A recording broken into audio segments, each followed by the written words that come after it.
Hi, this is Bob Iaccino coming to you from the CME Group trading floor talking crude oil. Slightly lower on crude oil today. If you've watched any of my commentary, this would be one of those days that I would call mildly unchanged. There's obviously always some movement off of the closing price with crude oil. It is the second most volatile thing traded in the futures market, first being Bitcoin. Crude oil used to be the most volatile.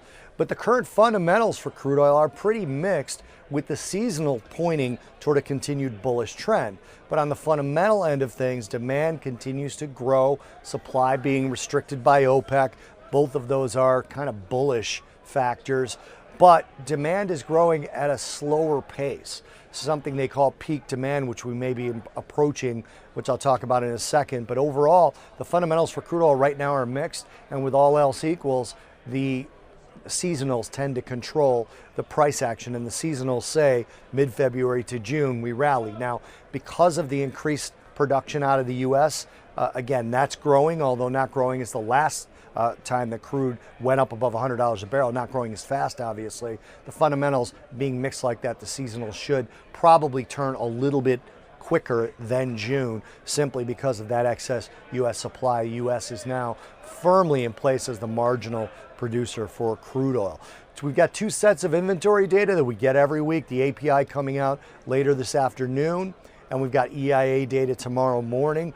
Both are expecting a slight build. EIA is the only one that most analysts comment on. So you get enough analysts and you get what should be a pretty good idea of what the market's looking for. And right now with EIA, we're looking for about a 2.5 million barrel build. API, there's only a few analysts willing to comment on it. So those few analysts average out, it's about 1.9 million barrel build, but it's not enough data to really call that a credible estimate. But still, both are looking for builds, so that adds to the weakness here. And then adding to sort of the bid, leaving us at unchanged, is the weaker dollar, which is really affecting all commodities.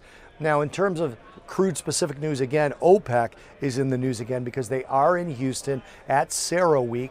CERAWeek is a huge conference, been going on for about 3 decades, started by the Cambridge Energy Research Associates. 3 decades with unparalleled content, unparalleled networking for crude oil industry executives, and a lot of executive from OPEC are there. This is held in Houston, and the former OPEC energy minister has said that he's not worried about what I mentioned earlier, which is peak oil demand. He also says that a production cut past 2018, or the extension of the production cut, has not been discussed yet. So he is saying essentially the production cut will end in 2018. As of right now, it's only March, so there's plenty of time for them to talk about that. But also, he's not worried about peak oil demand because he says as the current economies that demand energy continue to wane and move toward cleaner energy and electric vehicles, the emerging developing markets will kind of sop that demand up, so he's not worried about